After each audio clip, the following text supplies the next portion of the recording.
빌라도가 대제사장들과 관리들과 백성을 불러 모으고 이르되, 너희가 이 사람이 백성을 미혹하는 자라 하여 내게 끌고 왔도다.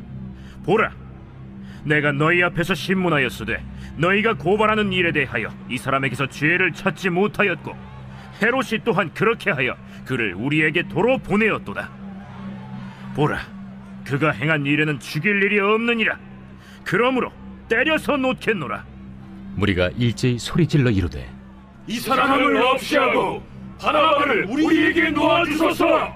이 바라바는 성중에서 일어난 밀란과 살인으로 말미암아 옥에 갇힌 자라라.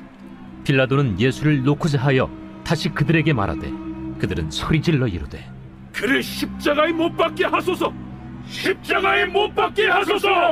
빌라도가 세 번째 말하되, 이 사람이 무슨 악한 일을 하였느냐? 나는 그에게서 죽일 죄를 찾지 못하였나니 때려서 놓으리라. 하니 그들이 큰 소리로 재촉하여 십자가에 못 박기를 구하니 그들의 소리가 이긴지라. 이에 빌라도가 그들이 구하는 대로 하기를 언도하고, 그들이 요구하는 자 곧 밀란과 살인으로 말미암아 옥에 갇힌 자를 놓아주고 예수는 넘겨주어 그들의 뜻대로 하게 하니라. 예, 우리가 이제 오늘 본문을 보시면은요, 십자가에 못 박히게 예수를 넘겨주는 이런 수많은 무리들이 나오고 있습니다. 우리는 이 장면을 보면서 이것이 유대인들만의 실수인 것처럼 또 생각해버리는 경향이 있어요. 하지만 사실 이것을 우리에게 적용해 봐야 됩니다. 우리는 흔하게 또 우리를 성경의 인물들한테 우리를 적용할 때 우리를 다윗이라던가 아니면 요셉이라던가 이런 인물에 견주어 보는 경향이 많죠. 근데 여러분, 성경에 보면은 의인은 없나니 하나도 없다고 하였고요. 사실 이 돌을 던지는 무리들이 사실 내 자신은 아닐까? 내가 이 당시에 있었을 때 이런 무리 가운데 있지는 않았을까 진지하게 되물어 봐야 됩니다. 자, 이것이 유대인들만의 실수가 아니라는 것이죠. 이 성경 저자인 누가는 우리가 예수님의 그 십자가 구원을 받을 만한 근거가 하나도 없었다라는 것을 굉장히 담담히 묘사하고 있어요. 이런 군중들, 대제사장, 서기관, 빌라도 하나하나 그 누구에게도 구원을 받을 만한 근거는 보이지 않습니다. 즉 하나님의 구원은 우리의 정당함에 근거하지 않는다라는 것이죠. 우리가 어떤 보상으로서 구원을 받은 게 아니라는 것이죠. 그러므로 우리 역시도 이런 부분에서 자유할 수 없다라는 것입니다. 자, 그래서 우리가 십자가가 필요한 존재인 것이죠.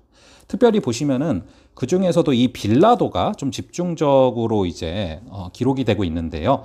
이 빌라도는 여러분들이 사도신경에서 많이 보셔서 알고 있지 않습니까? 본디오 빌라도에게 고난을 받으사 십자가에 못 박혀 죽으시고, 사실 사도신경을 전 세계에서 하는데 이 빌라도는 사도신경을 할 때마다 악인으로 언급되는 사람이라는 말이죠. 이 성경에 특히 사도신경에는 사람이 몇 명 안 나와요. 보면은 누구누구가 나오냐 하면은 이 본디오 빌라도랑 동정녀 마리아가 나와요. 근데 동정녀 마리아는 상당히 긍정적인 의미로 고백이 되는데 본디오 빌라도는 정말 최악으로 고백이 되지 않습니까? 자, 무엇이 본디오 빌라도로 하여금 이런 실책을 가져왔을까요? 여기 보시면은 가장 큰 부분 중에 하나는요, 이 본디오 빌라도가 무엇이 정의인 줄은 알아요. 그런데 그것에 대해서 책임을 지지 않는다는 것입니다. 이것이 사실은 본디오 빌라도가 죄악으로 걸어가게 된 굉장히 중요한 이유 중에 하나입니다. 또한 이 본디오 빌라도는 18절에 보시면은 무리가 일제히 소리를 질러 이르되 이 사람을 없이하고 바라바를 놓아주소서. 이 얘기를 듣고 그 주변의 반응 때문에 자신의 결정을 하게 됩니다.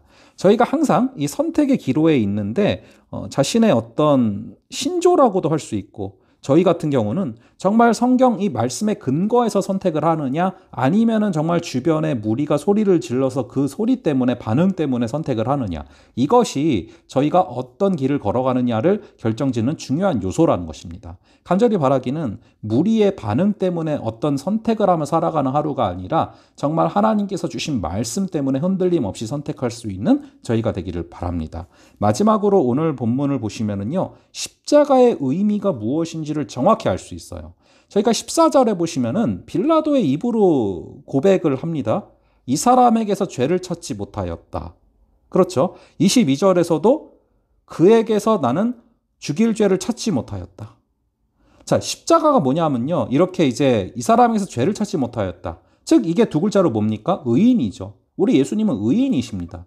그런데 예수님이 여기서 보면 누구 대신 죽게 됩니까? 바라바는 19절에 보니까 밀란과 살인으로 말미암아 옥에 갇힌 자라, 죄인이죠. 여러분, 십자가가 무엇입니까? 의인이 죄인을 위하여서 대신 돌아가신 것입니다. 아무런 죄를 받을 이유가 없는데 구원하시기 위해서, 살리시기 위해서 돌아가신 것이죠. 이 십자가의 의미를 명확히 담고 있는 장입니다. 오늘 하루 이 십자가에 대해서, 또 십자가에 못 박혔어야만 하는 그 죄인이 바로 나라는 사실을 잊지 말고 살아가는 귀한 하루 되시기를 바랍니다. 잠시 기도하겠습니다. 아버지 하나님, 오늘 본문 속에 이 유대인들, 이들이 예수님을 십자가에 못 박는데 이것이 단지 유대인들만의 실수가 아니라 내가 그 시대 그 당시에 거기에 있었다면 나 역시 그 자리에 있지는 않았을까. 아버지, 진지하게 되돌아보며 회개하는 우리가 되게 하여 주시옵소서. 아버지 하나님, 예수님을 예수님 때문에 믿게 하여 주시고 다른 이유 때문에 예수님을 믿는 그런 군중들이 되지 말게 하여 주시옵소서. 특별히 아버지, 빌라도를 통해서 다시금 바라봅니다. 날마다 선택을 하며 살아갈 때 말씀에 근거해서 선택을 하는 것인지, 아니면은 정말 무리가 소리를 지르기 때문에 선택을 하는 것인지 우리의 삶을 되돌아보게 하여 주시옵소서. 이 사람에게서 죄를 찾지 못하였노라. 이 의인이신 우리 예수님께서 밀란과 살인으로 말미암아 옥에 갇힌 이 죄인을 대신하여 십자가에 못 박히시는 이 모습을 바라보며 우리가 죄인인데 우리 대신 우리를 살리시려고 대신 죽음을 담당하신 예수님의 십자가를 바라봅니다. 그 십자가를 묵상하며 나아가는, 그 십자가의 능력으로 살아나는 귀한 하루 되게 하여 주시옵소서. 성령께서 함께하여 주실 줄을 믿사오며 이 모든 말씀 우리 주 예수 그리스도의 이름으로 기도합니다. 아멘. 예, 그럼 저희 또 다음번에 뵙도록 하겠습니다.